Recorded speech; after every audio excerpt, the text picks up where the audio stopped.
Bino bye bimu Gaagano TV byesobodde okutuusaako. Sipiika Jacob Oulanya nga tannafa yazze ayitamu.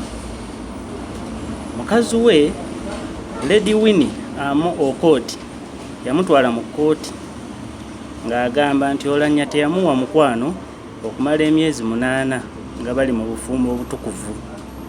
Oulanya naye n'atwala mukazi we mu kkooti ng'amulanga okubonyaabonya mutabani we omukulu.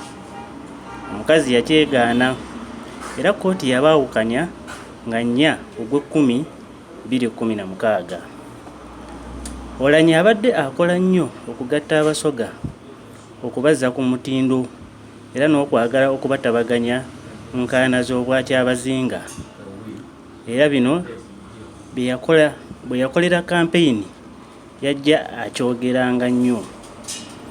Kinajjukirwa nti bwe yabeera Deputy Speaker, ebintu ebisinga gavumenti bye yali eyagala okuyisaawo ng'ate binyigiriza bannayuganda, Oulanya ye yatuuzanga Palament era ne biyita nga Kadaaga taliiwo.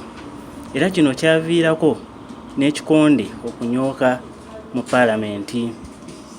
Era kinajjukirwa nti embiranye yaliwo wakati wa Sipiika Oulanya ne Kadaaga nga NRM eyagala Oulanya y'aba abeera Sipiika wa Palament ey'e11 nti Museveni yassaamu nnyo amaanyi okubeera nga asuula Kadaaga.